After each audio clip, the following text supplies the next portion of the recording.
Thank you, Peter. We are here indeed with Kirill Shevchenko. Kirill, welcome to the show. Welcome to the Grandmaster. What does it mean, this opportunity for you to play against the best chess players in the world? Well, first of all, I would like to say a huge thank you to everyone who made this Grandmaster possible and for opportunity to me to give this wild card to play here. I'm very excited to play against the top Grandmasters, and I can see their strength and try to do my best. But of course, I had no before that experience to meet very top Grandmasters, but now I have it, so I'm very happy to be here and yeah, try to show exciting games. How would you say you lived the first couple of days emotionally? How did you feel these players? Well, I think it's quite unusual because, for example, I never seen Wesley So in real life, and so it was very finally I saw them all together, and of course it's very nice to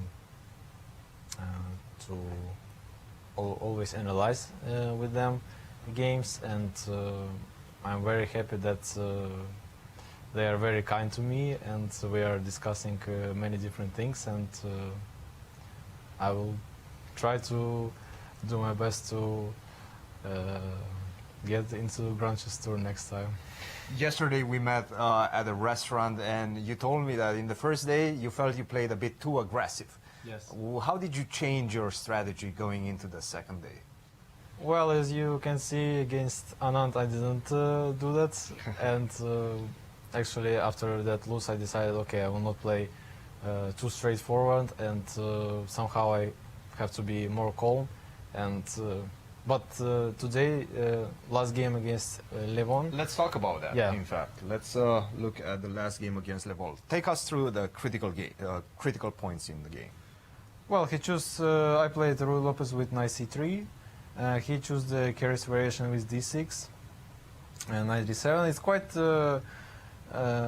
dubious by computer, but it seems very solid because he has very solid structure, and so we played some moves, and probably that was the moment. Well, as you see in the game, I give him chance to play knight b6, and his pawn on e5 is very good. Safe, yeah. Yes, very safe. But maybe knight a4 was a bit better because he cannot play knight b6, So and now after there's no time, f6, we go c4. yeah, and I can play knight h4, or either was c4 is also very interesting because here knight b6 I can just go back knight c3, and already pawn is straight to the knight. So yeah, knight b6, and here I realized my position is kind of worse. Knight b6, you take b6, c4. Here probably I was curious about he can play b5. It's very not this. Maybe here, yeah, queen d3. Here b5 is very interesting move. Was no, there is rook counter attack. Some take and then take and queen d5, I guess. I mean, he played king h8 and bishop g4. He could play also rook a7. It's a very interesting move because now he's threatening b5, and then somehow b4, c5 is very. He could try to close position and to get pair of bishops advantage. Yeah, when he played king h8, rook d1, bishop g4, and I thought my position is totally worse. But after I played knight h4, g6, knight g2, I started to think my position is not so bad because his bishops are very passive. And after rook d8, f4, position becomes very unclear because, like you see, again I go all in, but now it's might be paid for it because there's a bit less pieces on the board. Yeah, you can see bishops are stuck, and Levon told me after the game he was also very surprised that this position is very good for me. But somehow my position, if he goes c5, I go d5, and now already you have some bishop to g5. Yeah, g5, and if he closes g5, I just take knight e3, and I have no risk. So he played b5. Here is also interesting moment. I thought about bishop b2 probably was interesting, but here he can open much more line files, and that would probably help that was maybe interesting alternative. But I took on b5, bishop b2, queen c6, d5 is also interesting. well, king h2 or king h1 was interesting alternative to d5 because after d5, queen b6, king h1, rook c8, rook f1, bishop e8, and his idea is just to play b4, bishop b5. Now I decided, okay, I have to. How did you feel about your position at this point? Were you confident? I felt like if I play with very aggressive move, I shouldn't be worse. But of course, in such position, you can be outplayed because my king is just too weak. But his king is also not so very well defended. Also, another point of concern for us here in the studio, as well as for the guys in St. Louis, was that he had 12 minutes while you only had 3 minutes. Were you concerned about the time situation at all?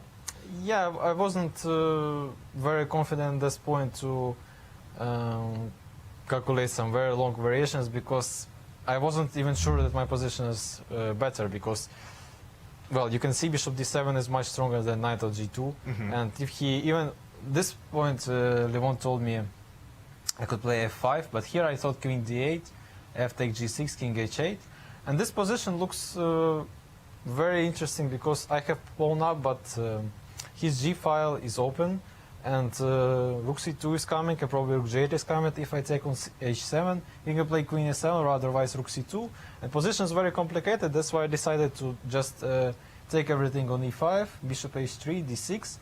I was confident that I am not worse in this position because my king is not very weak at all, but pawn on d6 can create some stress. So I calculated some small variations like rook f8 and queen f4 probably, and the idea, if queen b7, just d7 is winning. Nice. Yeah. So yeah, rook f2 is very nice move. And here I found out, yeah, I can give perpetual check. Yeah, queen d5, queen f5, but I decided to play knight f4. It's was like last week I saw rook f8 move, but here I probably was too confident that I can find something, but computer shows I don't have anything. Perhaps there's always some sort of perpetual, yeah? If you take exactly. on h3 and then check. Exactly. So he played bishop g4, queen d5, king g7, knight e6, takes on e6, and here probably that was like the only chance I saw to take on f2, queen d4, but I found this position is totally draw because rook d5, rook b8, or even b4, king can sacrifice the pawn, rook e5, king e6. My king is completely stuck on king side, and he can just push his pawns, and it's not very clear who plays for winning. Absolutely. So that was very... You wanted to avoid this. Yeah, because... Yeah, I didn't see at all, because if he tries to refuse the draw, he plays this, I will take a queen h2, and his king is not in time to block this pawn. So very interesting game, very tense, and I'm very satisfied that it was very good by computer agents. Absolutely. Yeah, a solid performance today. How would you assess your overall performance up to this point? Well, I still have some blunders and some points, like with Vishanat, I blundered long castle, and I was very curious how could I blunder this, but after that I tried to get some counterplay, but it was impossible because he defended very well and very precise. But yeah, I will try to change something, but the last game against Levon showed that not everything is bad, yeah? Kirill, always entertaining chess, always a fighter. We're looking forward to see your games in the next few days. Thanks very much. Guys, back to you. Thank you, Christian. Thank you.